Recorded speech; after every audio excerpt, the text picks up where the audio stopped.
ನಮಸ್ಕಾರ. ಇದೀಗ ತಾನೇ ಬಂದಿರುವ ಮುಖ್ಯವಾದ ಮಾಹಿತಿಗಳು. ಸರ್ಕಾರದ ಅವಧಿ ಮುಗಿಯುವ ಮುನ್ನವೇ ವಿಧಾನಸೌಧದಲ್ಲಿ ಫೋಟೋ ಶೂಟು, ಸಿಎಂ ಬದಲಾವಣೆ ಆಗುತ್ತಾ ಎಂಬ ಚರ್ಚೆ ಶುರುವಾಗಿದೆ. ದೇಶಾದ್ಯಂತ ಪೆಟ್ರೋಲ್ ಡೀಸೆಲ್ಗೆ ಹಾಹಾಕಾರ. ಬಂಕ್ಗಳ ಮುಂದೆ ಕಿಲೋಮೀಟರ್ ಗಟ್ಟಲೆ ಕ್ಯೂನಲ್ಲಿ ನಿಲ್ತಿದ್ದಾರೆ. ಎಲ್ಲ ಮಾಹಿತಿಗಳು ಬಂದಿವೆ ಸ್ನೇಹಿತರೆ. ಸದನದಲ್ಲಿ ಸಿಎಂ ಸಿದ್ದರಾಮಯ್ಯನವರು ಗುಡುಗಿದ್ದಾರೆ. ನೋಡಲ್ಲಿ ವಿಜೇಂದ್ರ ಸಿಎಂ ಆಗೋಕೆ ಕಾಯ್ಕೊಂಡು ಕೂತಿದ್ದಾನೆ ಎಂದು ಆರೋಪಕ್ಕೆ ಸಿಎಂ ಸಿದ್ದರಾಮಯ್ಯನವರ ತಿರುಗೇಟು. ಹೈಕಮಾಂಡ್ ಹೇಳಿದಾಗ ಡಿಕೆ ಶಿವಕುಮಾರ್ ಅವರು ಸಿಎಂ ಆಗ್ತಾರೆ ಎಂದು ಸಿದ್ದರಾಮಯ್ಯನವರ ಸ್ಫೋಟಕ ಮಾಹಿತಿ. ಎಲ್ಲ ಸುದ್ದಿ ಬಂದಿವೆ ಸ್ನೇಹಿತರೆ.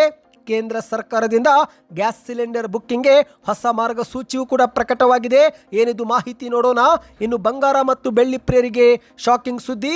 ಮತ್ತೊಮ್ಮೆ ಚಿನ್ನ ಬೆಳ್ಳಿ ಬೆಲೆ ಏರಿಕೆ ಆಗಿದೆ ಸ್ನೇಹಿತರೆ. ಎಷ್ಟು ಏರಿಕೆ ಆಗಿದೆ ಮಾಹಿತಿ ನೋಡೋಣ. ಇನ್ನು ಗೃಹಲಕ್ಷ್ಮಿ ಯೋಜನೆ ಫಲಾನುಭವಿಗಳಿಗೆ ಮತ್ತೊಂದು ಗುಡ್ ನ್ಯೂಸ್. ಸಚಿವೆ ಲಕ್ಷ್ಮಿ ಹೆಬ್ಬಾಳ್ಕರ್ ಅವರ ಹೇಳಿಕೆ. ಎಲ್ಲ ಮಾಹಿತಿ ನೋಡೋಕ್ಕಿಂತ ಮೊದಲು ನೀವು ನಮ್ಮ ಚಾನಲ್ಗೆ ಮೊದಲು ಬಾರಿ ಭೇಟಿ ಕೊಡ್ತಿದ್ರೆ ದಯವಿಟ್ಟು ಸಬ್ಸ್ಕ್ರೈಬ್ ಆಗಿ ಪಕ್ಕದಲ್ಲಿ ಕಾಣಿಸೋ ಗಂಟೆ ಕೂಡ ಒತ್ತಿ. ಇದರಿಂದ ರಾಜ್ಯದ ಮಾಹಿತಿಗಳು ನಿಮಗೆ ಸಿಗುತ್ತವೆ. ವಿಡಿಯೋಗೆ ಲೈಕ್ ಮಾಡಿ ಮತ್ತು ವಿಡಿಯೋ ಪೂರ್ತಿಯಾಗಿ ನೋಡಿ. ಬನ್ನಿ ಸ್ನೇಹಿತರೆ, ಎಲ್ಲ ಮಾಹಿತಿಗಳನ್ನು ಡೀಟೇಲ್ ಆಗಿ ನೋಡೋಣ. ಇದೀಗ ಸರ್ಕಾರದ ಅವಧಿ ಮುಗಿಯುವ ಮುನ್ನವೇ ವಿಧಾನಸೌಧದಲ್ಲಿ ಫೋಟೋ ಶೂಟು ನಡೆದಿದ್ದು ಸಿಎಂ ಬದಲಾವಣೆ ಆಗುತ್ತಾ ಎನ್ನುವ ಚರ್ಚೆ ಶುರುವಾಗುವಂತೆ ಮಾಡಿದೆ. ಹೌದು ಸ್ನೇಹಿತರೆ, ವಿಧಾನಸೌಧದಲ್ಲಿ ಇತ್ತೀಚೆಗೆ ನಡೆದಂಥ ಶಾಸಕರ ಫೋಟೋ ಶೂಟು ರಾಜಕೀಯ ವಲಯದಲ್ಲೇ ಕುತೂಹಲ ಮತ್ತು ಗೊಂದಲಕ್ಕೆ ಕಾರಣವಾಗಿದೆ. ಯಾಕಂದರೆ ಸಾಮಾನ್ಯವಾಗಿ ಸರ್ಕಾರದ ಅವಧಿ ಮುಕ್ತಾಯದ ಹಂತದಲ್ಲಿ ಅಥವಾ ಕೊನೆ ಅಧಿವೇಶನದ ವೇಳೆ ನೆನಪಿಗಾಗಿ ಸೆಂಡ್ ಆಫ್ ಫೋಟೋ ಶೂಟು ನಡೆಸುವ ಸಂಪ್ರದಾಯವಿದೆ.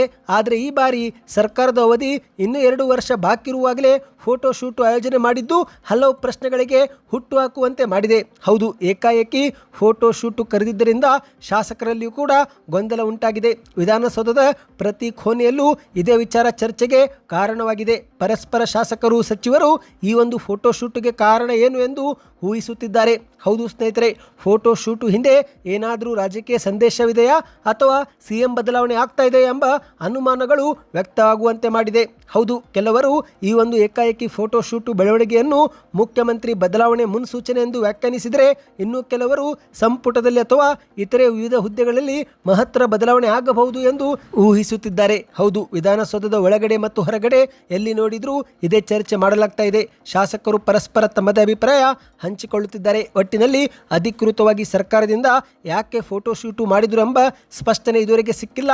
ಹಾಗಾಗಿ ಹಲವು ಪ್ರಶ್ನೆ, ಗೊಂದಲ, ಅನುಮಾನಗಳು ಹೆಚ್ಚಾಗುವಂತೆ ಮಾಡಿದೆ. ಬನ್ನಿ ಸ್ನೇಹಿತರೆ, ಎರಡನೇ ಮಾಹಿತಿಗೆ ಹೋಗೋಣ. ಇದೀಗ ಪಶ್ಚಿಮ ಏಷ್ಯಾದಲ್ಲಿ ನಡೆಯುತ್ತಿರುವ ಯುದ್ಧದ ಸಂಘರ್ಷ ಮತ್ತು ಇಂಧನ ಪೂರೈಕೆಯಲ್ಲಿನ ಕೊರತೆಯಿಂದಾಗಿ ದೇಶಾದ್ಯಂತ ಜನರು ಪೆಟ್ರೋಲ್, ಡೀಸೆಲ್ ಮತ್ತು LPG ಗ್ಯಾಸ್ ಖರೀದಿ ಮಾಡಲು ಮುಗಿಬೀಳುತ್ತಿದ್ದಾರೆ. ಹೌದು, ಒಂದು ಕಡೆಯಲ್ಲಿ ಕೇಂದ್ರ ಸರ್ಕಾರ ಭಾರತದಲ್ಲಿ ಇಂಧನಕ್ಕೆ ಯಾವುದೇ ಕೊರತೆ ಇಲ್ಲ ಎಂದು ಸ್ಪಷ್ಟಪಡಿಸಿದರೂ ಜನರು ಮಾತ್ರ ಕಿವಿಕೊಡದೆ ಸರತಿ ಸಾಲಲ್ಲಿ ಕ್ಯೂನಲ್ಲಿ ನಿಂತು ತಮ್ಮ ವಾಹನಗಳಿಗೆ ಇಂಧನ ಹಾಕಿಸಿಕೊಳ್ಳುತ್ತಿದ್ದಾರೆ. ಹೌದು ಸ್ನೇಹಿತರೆ, ದೇಶಾದ್ಯಂತ ಪೆಟ್ರೋಲ್ ಮತ್ತು ಡೀಸೆಲ್ಗೆ ಹಾಹಾಕಾರ ಶುರುವಾಗಿದ್ದು ಬಂಕ್ಗಳ ಮುಂದೆ ಕಿಲೋಮೀಟರ್ ಗಟ್ಟಲೆ ಜನರು ಕ್ಯೂನಲ್ಲಿ ನಿಲ್ತಿದ್ದಾರೆ. ಯಾಕಂದರೆ ಭಾರತಕ್ಕೆ 40% ಕಚ್ಚಾ ತೈಲ ಪೂರೈಕೆ ಮಾಡುತ್ತಿದ್ದಂಥ ಹಾರ್ಮುಜ್ ಜಲಸಂಧಿನೇ ಬಹುತೇಕ ಬಂದಾಗಿದ್ದು, ಹಾಗಾಗಿ ಜನರು ಇದೀಗ ಆತಂಕಗೊಂಡು ಮುಂಜಾಗೃತವಾಗಿ ಸರತಿ ಸಾಲಲ್ಲಿ ಕ್ಯೂನಲ್ಲಿ ನಿಂತು ಪೆಟ್ರೋಲ್, ಡೀಸೆಲನ್ನು ತುಂಬಿಕೊಳ್ಳುತ್ತಿದ್ದಾರೆ. ಇನ್ನು ಅಷ್ಟು ಮಾತ್ರವಲ್ಲ, ಇದೇ ಫೋಟೋ, ವಿಡಿಯೋಗಳು ಸೋಷಿಯಲ್ ಮೀಡಿಯಾದಲ್ಲಿ ವೈರಲ್ ಆಗುತ್ತಿದ್ದಂತೆ ಉಳಿದವರು ಕೂಡ ಆತಂಕಕ್ಕೊಳಗಾಗಿ ಹೆಚ್ಚಿನ ಜನರು ಕೂಡ ಪೆಟ್ರೋಲ್ ಬಂಕ್ಗೆ ಬಂದು ಸೇರುತ್ತಿದ್ದಾರೆ. ಹೌದು ಸ್ನೇಹಿತರೆ, ಸೋಷಿಯಲ್ ಮೀಡಿಯಾದಲ್ಲಿ ಅನೇಕರು ಈಗ ಈ ಒಂದು ಜನಜಂಗುಳಿ ಫೋಟೋ ವಿಡಿಯೋಗಳನ್ನು ಹಂಚಿಕೊಂಡು ತಮ್ಮ ಆತಂಕ ವ್ಯಕ್ತಪಡಿಸುತ್ತಿದ್ದಾರೆ. ಮಾಹಿತಿಯ ಪ್ರಕಾರ ಹೈದರಾಬಾದ್, ಸೂರತ್, ಅಹಮದಾಬಾದ್, ನಾಗ್ಪುರ್, ಇಂದೋರ್ನಂತಹ ದೊಡ್ಡ ನಗರಗಳಲ್ಲಿ ಜನರು ಗಂಟೆಗಟ್ಟಲೆ ಸರತಿ ಸಾಲಲ್ಲಿ ನಿಂತು ತಮ್ಮ ವಾಹನಗಳಿಗೆ ಇಂಧನ ತುಂಬಿಸಿಕೊಳ್ಳುತ್ತಿರುವ ದೃಶ್ಯಗಳು ವೈರಲ್ ಆಗಿದೆ. ಇನ್ನು ಇದೇ ಕುರಿತಂತೆ ಸಾಮಾಜಿಕ ಬಳಕೆದಾರರೊಬ್ಬರು ಕಮೆಂಟ್ ಮಾಡಿದ್ದು, ನಾನು ಮಾರ್ಚ್ 15ರಂದು ಸಿಲಿಂಡರ್ ಬುಕ್ ಮಾಡಿದ್ದೆ. 11 ದಿನಗಳಾದರೂ ಇನ್ನೂ ಕೂಡ ಡೆಲಿವರಿ ಆಗಿಲ್ಲ. ನನ್ನ ಮನೆಯಿಂದ 100 ಮೀಟರ್ ದೂರದಲ್ಲಿರುವ ಇಂಡಿಯನ್ ಆಯಿಲ್ ಪೆಟ್ರೋಲ್ ಬಂಕ್ನಲ್ಲಿ ನೋ ಸ್ಟಾಕ್ ಅಂತ ಬೋರ್ಡ್ ಹಾಕಿದ್ದಾರೆ ಎಂದು ಬರೆದುಕೊಂಡಿದ್ದಾರೆ. ಇದಕ್ಕೆ ಪ್ರತಿಕ್ರಿಯೆ ಕೊಟ್ಟಂತ ಮತ್ತೊಬ್ಬರು, ಪಶ್ಚಿಮ ಏಷ್ಯಾ ಯುದ್ಧದಿಂದಲೇ ಜಾಗತಿಕ ಇಂಧನ ಬಿಕ್ಕಟ್ಟು ಉಂಟಾಗಿದೆ. ಇದು ನಿಜವಾಗಿಯೂ ಇಂಧನ ಕೊರತೆಯಿಂದಲೋ ಅಥವಾ ಜನರು ಆತಂಕದಿಂದ ಸಂಗ್ರಹಿಸುತ್ತಿದ್ದಾರೋ ಎಂದು ಪ್ರಶ್ನೆ ಮಾಡಿದ್ದಾರೆ. ಇದಕ್ಕೆ ಮತ್ತೊಬ್ಬರು ಪ್ರತಿಕ್ರಿಯಿಸಿ, ನಮ್ಮ ಮನೆ ಬಳಿ ಇರುವ HP ಗ್ಯಾಸ್ ಪಂಪ್ನಲ್ಲೂ ಕೂಡ ಇದೇ ರೀತಿ ನೋ ಸ್ಟಾಕ್ ಬೋರ್ಡ್ ಹಾಕಿದ್ದಾರೆ. ಮತ್ತೆರಡು ಪೆಟ್ರೋಲ್ ಬಂಕ್ನಲ್ಲಿ ಜನರು ಕ್ಯೂನಲ್ಲಿ ಬಂದು ನಿಲ್ಲುತ್ತಿದ್ದಾರೆ ಎಂದು ಕಮೆಂಟ್ ಅನ್ನು ಮಾಡಿದ್ದಾರೆ. ಒಟ್ಟಿನಲ್ಲಿ ಸ್ನೇಹಿತರೆ, ಒಂದು ಕಡೆಯಲ್ಲಿ ಕೇಂದ್ರ ಸರ್ಕಾರ ನಿರಂತರವಾಗಿ ನಮ್ಮಲ್ಲಿ ಸಾಕಷ್ಟು ಪೆಟ್ರೋಲ್ ಸ್ಟಾಕ್ ಇದೆ ಎಂದು ಹೇಳ್ತಾ ಇದೆ. ಆದರೆ ಹಲವು ಜಾಗದಲ್ಲಿ ಪೆಟ್ರೋಲ್ ಬಂಕ್ಗಳಲ್ಲಿ ನೋ ಸ್ಟಾಕ್ ಎಂಬ ಬೋರ್ಡ್ ಕೂಡ ನೇತು ಹಾಕಲಾಗಿದ್ದು ಇದು ಜನರಲ್ಲಿ ಗೊಂದಲ ಉಂಟಾಗುವಂತೆ ಮಾಡಿದೆ. ಇದಕ್ಕೆ ನಿಮ್ಮ ಅನಿಸಿಕೆಯನ್ನು ಕಮೆಂಟ್ ಮಾಡಿ. ಬನ್ನಿ ಇದೀಗ ಮೂರನೇ ಮುಖ್ಯವಾದ ಮಾಹಿತಿಗೆ ಹೋಗೋಣ. ಕರ್ನಾಟಕದ ವಿಧಾನಸಭಾ ಕಲಾಪವು ಇಂದು ರಾಜಕೀಯ ಕಾಲೆಳೆಯುವಿಕೆ ಮತ್ತು ಹಾಸ್ಯ ಹಾಗೂ ಭವಿಷ್ಯದ ಮುಖ್ಯಮಂತ್ರಿ ಕುರಿತಂತೆ ಚರ್ಚೆಗಳಿಗೆ ಸಾಕ್ಷಿಯಾಗಿದೆ. ಅಷ್ಟು ಮಾತ್ರವಲ್ಲ, ಸಿಎಂ ಸಿದ್ದರಾಮಯ್ಯರು ವಿಪಕ್ಷ ನಾಯಕರ ಕಾಲೆಳೆಯುತ್ತಲೇ ಚಾಣಾಕ್ಷ ಉತ್ತರ ನೀಡಿದ್ದಾರೆ. ನೋಡಲ್ಲಿ ವಿಜೇಂದ್ರ ಸಿಎಂ ಆಗೋಕೆ ಕಾಯ್ಕೊಂಡು ಕೂತಿದ್ದಾನೆ ಎಂದು ಆರೋಪಕ್ಕೆ ಸಿಎಂ ಸಿದ್ದರಾಮಯ್ಯರು ತಿರುಗೇಟು ಕೊಟ್ಟಿದ್ದಾರೆ. ಹೌದು ಸ್ನೇಹಿತರೆ, ಇಂದು ಸದನದಲ್ಲಿ ಮತ್ತೊಮ್ಮೆ ಸಿಎಂ ಬದಲಾವಣೆ ಕುರಿತಂತೆ ಚರ್ಚೆ ಮಾಡಲಾಗಿದೆ. ಇದೇ ಮಧ್ಯೆ ಸಿದ್ದರಾಮಯ್ಯನವರು ಹೈಕಮಾಂಡ್ ಎಲ್ಲಿವರೆಗೂ ಸಿಎಂ ಆಗಿರಿ ಎನ್ನುವರೋ ಅಲ್ಲಿವರೆಗೂ ನಾನು ಸಿಎಂ ಆಗಿರ್ತೀನಿ ಎಂದು ಮುಖ್ಯಮಂತ್ರಿಯವರು ಸ್ಪಷ್ಟನೆ ಕೊಟ್ಟಿದ್ದಾರೆ. ಆಗ ಆರೋಪಕ್ ಅವರು ಎದ್ದು ನಿಂತು, ನಿಮ್ಮ ಪಕ್ಷದಲ್ಲಿ ಇರುವವರು ಇನ್ನೂ ಹಲವರು ತುಂಬಾ ಕನಸುಗಳು ಹಾಕಿಕೊಂಡಿದ್ದಾರೆ ಎಂದು ವ್ಯಂಗ್ಯವಾಡಿದ್ದು, ಅದಕ್ಕೆ ಉತ್ತರ ಕೊಟ್ಟಂತ ಸಿದ್ದರಾಮಯ್ಯನವರು, ಏ ಅಶೋಕ, ನೀನು ಏನೇ ಕಿತಾಪತಿ ಮಾಡಿದ್ರು ನಮ್ಮ ಪಕ್ಷದವರು ಅದಕ್ಕೆ ಮನ್ನಣೆ ಕೊಡಲ್ಲ. ಇನ್ನು ನೀನು ಕೂಡ ಸಿಎಂ ಆಗಬೇಕು ಎಂಬ ಆಸೆ ನಿನಗೂ ಕೂಡ ಕನಸು ಇದ್ದೇ ಇರುತ್ತೆ, ಬೇರೆಯವರಿಗೂ ಕೂಡ ಕನಸು ಇರುತ್ತೆ. ನೋಡುವಲ್ಲಿ ವಿಜೇಂದ್ರ ಕಾಯ್ತಾ ಕೂತಿದ್ದಾರೆ. ನೀನು ಏನೇ ಮಾಡಿದ್ರು ವಿಜೇಂದ್ರ ಮಾತ್ರ ಯಾರಿಗೂ ಸೀಟು ಬಿಟ್ಟು ಕೊಡಲ್ಲ ಎಂದು ಸಿದ್ದರಾಮಯ್ಯನವರು ನಗುತ್ತಲೇ ಮಾತಲ್ಲಿನೇ ಪಂಚ್ ಕೊಟ್ಟಿದ್ದಾರೆ.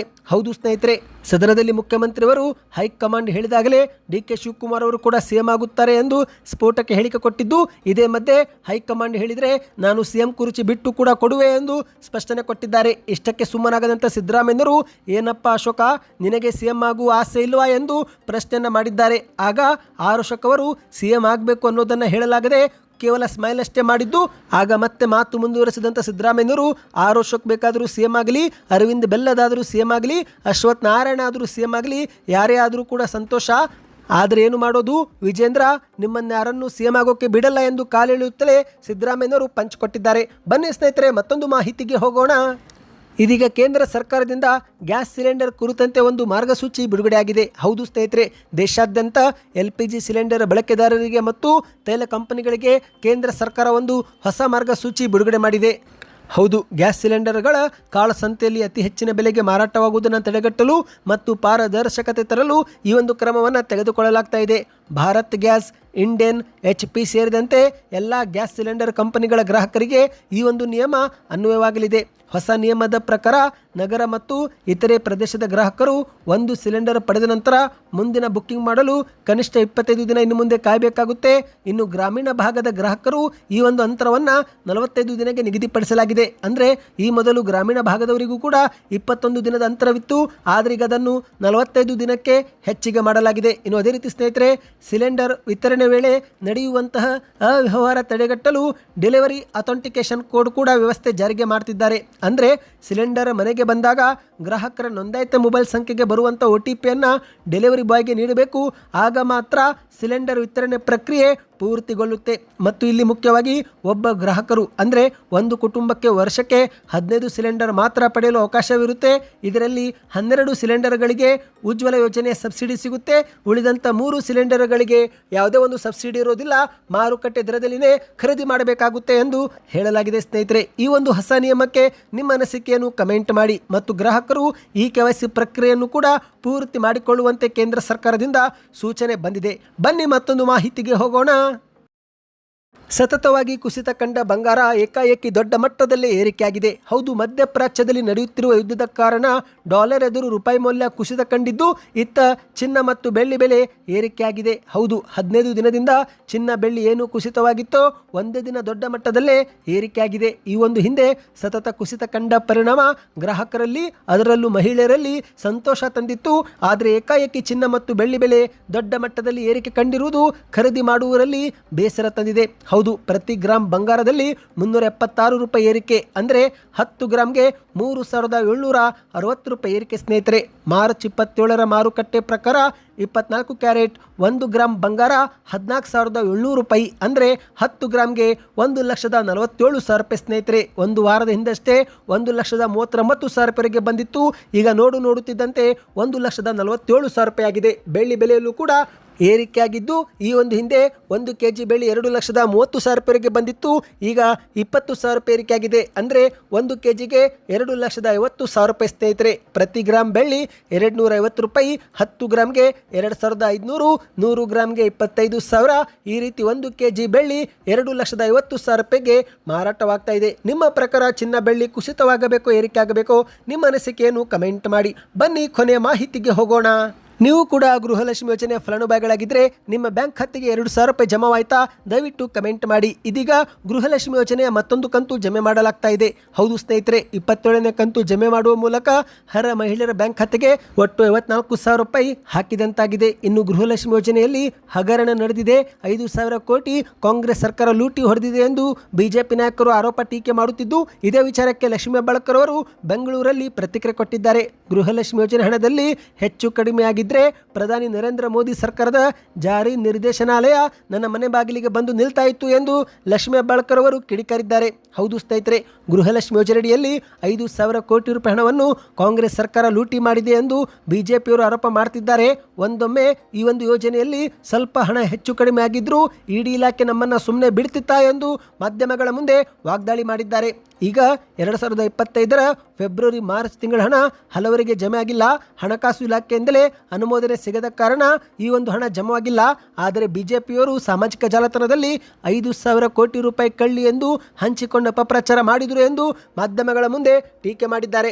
ಒಟ್ಟಿನಲ್ಲಿ ಸ್ನೇಹಿತರೆ, ಸರ್ಕಾರ ಮಾತ್ರ ಈಗ ಬಾಕಿ ಕಂತು ಜಮೆ ಮಾಡುತ್ತಿರುವುದು ವರದಿಯಾಗಿದೆ. ನಿಮ್ಮ ಬ್ಯಾಂಕ್ ಖಾತೆಗೂ ಹಣ ಜಮವಾಗಿದ್ದರೆ ಈಗಲೇ ನೀವು ಕಮೆಂಟ್ ಮಾಡಿ. ಮಾಹಿತಿ ಇಷ್ಟವಾಗಿದ್ದರೆ ಚಾನಲ್ಗೆ ಸಬ್ಸ್ಕ್ರೈಬ್ ಮಾಡಿಕೊಳ್ಳಿ. ಹೆಚ್ಚಿನ ಮಾಹಿತಿಗೋಸ್ಕರ ದಯವಿಟ್ಟು ಸಬ್ಸ್ಕ್ರೈಬ್ ಆಗಿ.